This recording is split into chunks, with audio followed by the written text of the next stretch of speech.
మిమ్మల్ని అడుగుతున్నా ఏం ప్రాసెస్? నేను నేను నేను చంద్రశేఖరరావుని అడిగినా, కిషన్ రెడ్డిని అడిగినా, బండి సంజయ్ని అడిగినా, లేకపోతే ఇతర నాయకులను అడుగుతున్నా, అయ్యా మేము ఒక ప్రక్రియ ద్వారా ఈ కులగణన మేము చేపట్టినము, ప్రతి మనిషి లెక్కలు వివరాలు సేకరించి వాళ్ళతో సంతకం తీసుకొని ప్రభుత్వం ఒక అఫీషియల్ డాక్యుమెంట్ ఇచ్చినాము. తప్పుడు లెక్క అని తప్పుడు మాటలు మాట్లాడకుండా ఎట్లా తప్పు లెక్క చెప్పుది? ఏ బ్లాక్లో ఏ ఇంట్లో ఏ కులాన్ని నేను తప్పు రాసుకొచ్చినా 100% పారదర్శకంగా పక్కా లెక్క చేసిన ఇవాళ. ఎందుకంటే ఈ దేశానికే తెలంగాణ రోల్ మోడల్గా నిలబడబోతుంది. ఇవాళ ఇన్నేళ్ళైనా మండల్ కమిషన్ని ఆయన ఎప్పుడో బీహార్కు ముఖ్యమంత్రి ఉండే, ఆనాడు 79లో మండల్ కమిషన్ ఈ రోజుకి ఆయన పేరు మండల్ కమిషన్ అంటే ఒక వ్యక్తి పేరు. ఎందుకు ఈ రోజు వరకు మీరు మనందరం ఎవ్వరం మాట్లాడినా మండల్ కమిషన్ మండల్ పేరు తీసుకుంటున్నాం అంటే చరిత్రలో నిలిచిపోయే ఒక గొప్ప చారిత్రాత్మక సాహసోపేతమైన నిర్ణయము. ఈరోజు రాహుల్ గాంధీ ఆదేశాల మేరకు మీరందరూ ఎన్నిక చేసి మీరందరూ అవకాశం ఇచ్చారు తెలంగాణ రాష్ట్రానికి. నేను ముఖ్యమంత్రి అయినా తెలంగాణ రాష్ట్రానికి ముఖ్యమంత్రి అవడం అనేది ఆషామాషి విషయం కాదు. నా జీవితంలో ఈ లెక్క చేస్తే రేపు భారతదేశంలో ఎవరైనా ఆనాడు తెలంగాణ రాష్ట్రంలో రేవంత్ రెడ్డి ముఖ్యమంత్రిగా ఉన్నప్పుడు బలైన వర్గాల లెక్క పక్కా తెలిసిండు. అది నరేంద్ర మోడీ రాహుల్ గాంధీ గారా లేకపోతే నేను ఇంకోరా చెప్పట్లేదు. ఎవరైనా ఈ దేశంలో ఒక నివేదిక గురించి చర్చించాలంటే తెలంగాణ రాష్ట్రం గురించి రేవంత్ రెడ్డి గురించి మాట్లాడాల్సిందే. ఇది చరిత్రలో నిలిచిపోయే చారిత్రాత్మకమైన సందర్భము. చరిత్రలో ఒక గొప్ప అవకాశాన్ని జారవించుకుంటే అంతకంటే రాజకీయ అజ్ఞానం కానీ లేకపోతే దురుద్దేశం కానీ ఇంకోటి ఉండదు. నేను రాజకీయ అజ్ఞానంతో లేను. నేను నాయకుడు ఇచ్చిన ఆదేశాలను అమలు చేసే ఒక కార్యకర్త, క్రమశిక్షణ కలిగిన కార్యకర్తగా నా నాయకుడు ఇచ్చిన ఆదేశాలను నా నాయకుడు తెలంగాణ ప్రజలకు ఒక మాట ఇచ్చిండు, మా ప్రభుత్వం తీసుకురండి, మీరు మీ లెక్క కట్టి పక్కాగా మీకు అప్పచెప్తామని మా నాయకుడు చెప్పిండు. సంవత్సరం తిరిగే లోపల ఆ మాట నిలబెట్టాలని ఈరోజు ఇంత గొప్ప కార్యక్రమాన్ని నేను తీసుకొని ముందరికి వచ్చిన. నాకు తెలుసు నాకు ఎన్నో ఒత్తిళ్ళు ఉన్నాయి,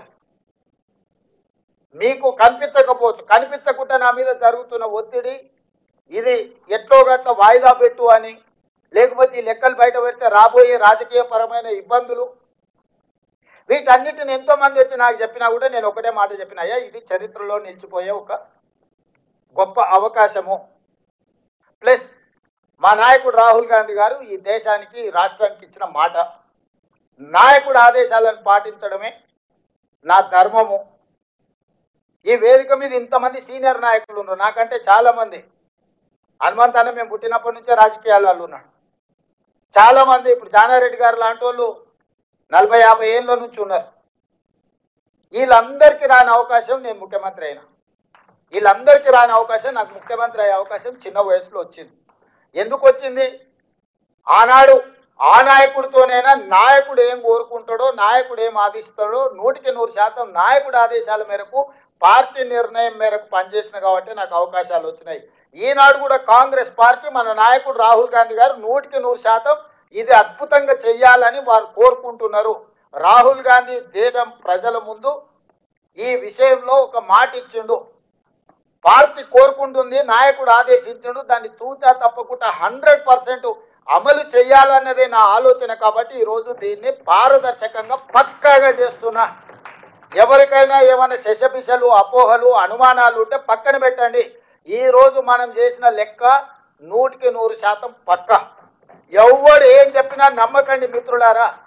ఇవాళ మీరు ఈ లెక్కను తప్పు వాటి రటిగా దేశంలో లెక్కనే లేదు, పోల్చడానికి లెక్క లేదు, భవిష్యత్తులో ఎవరు చేయరు.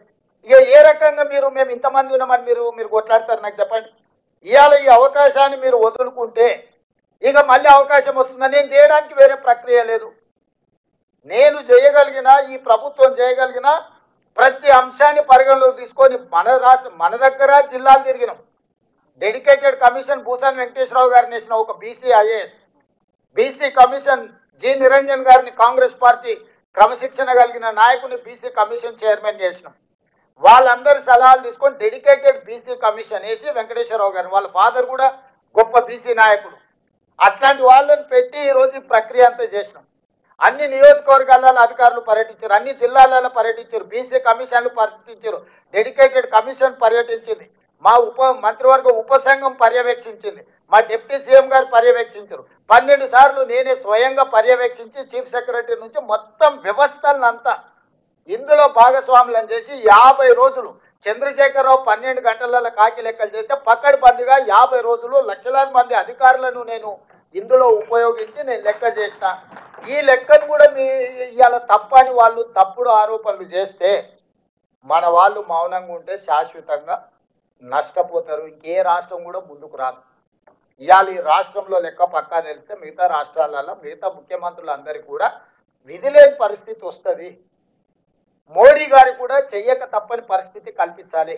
అందుకే రాహుల్ గాంధీ గారు మన పార్లమెంట్లో లోక్సభలో బడ్జెట్ సమావేశాల సందర్భంగా మాట్లాడిండు. ఆ తర్వాత బీహార్లో మాట్లాడిండు.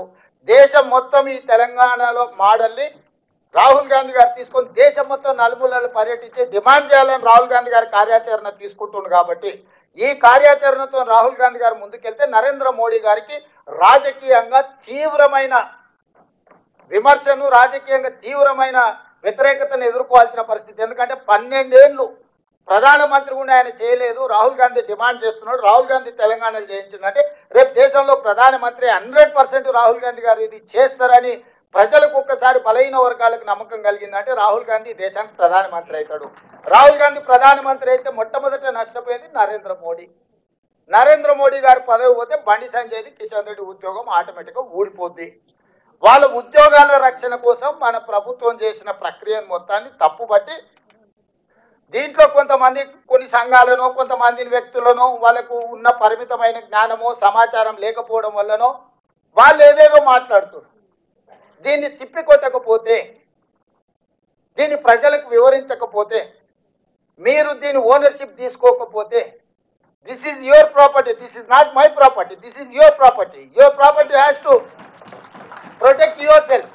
మీకు ఒక ఆస్తిని జమ చేసి రాహుల్ గాంధీ గారు ఇస్తే మీరు ఆ ఆస్తిని కాపాడుకోకపోతే రేపు భవిష్యత్తులో ఏం చెప్పుకుంటారని నేను అడుగుతున్నా. ఇక్కడ ఉన్న మిత్రులందరూ, మీరందరూ చదువుకున్న వాళ్ళు, నాకంటే గొప్ప చదువులు చదువుకున్న వాళ్ళు, మీకు సోషల్ ఇంజనీరింగ్ తెలిసిన వాళ్ళు, సోషల్ రెస్పాన్సిబిలిటీ ఉన్న వాళ్ళు ఇందులో ఉండరు. మీరు ఎవరికి వాళ్ళు ఏదో లేదు రేవంత్ రెడ్డి గారు చేసి ఆయన చెప్పుకుంటారులే, పట్టి విక్రమార్క చేసింది ఈయన చెప్పుకుంటారులే అంటే ఇది అల్టిమేట్గా ఎవరికి నష్టము? మరి ఇక మీరు అందరు కట్టబట్టుకొని బయటకు బయలుదేరకుండా ఎక్కడికక్కడ మీరు ఎవరికి వాళ్ళు సైలెంట్ కూర్చుంటే, సైలెంట్ స్పెక్టేటర్స్ కింద ఉంటే ఇది 100% మీకు తీరని నష్టము. ఇక ఈ దేశంలో ఇంతకంటే ఒక పకడ్బందీ ప్రక్రియతో చేయగలిగిన రాష్ట్రం లేదు. అన్ని రాష్ట్రాలను చూసి ఒక పకడ్బందీ ప్రక్రియతోటి ఈరోజు నేను ఇది చేపట్టిన.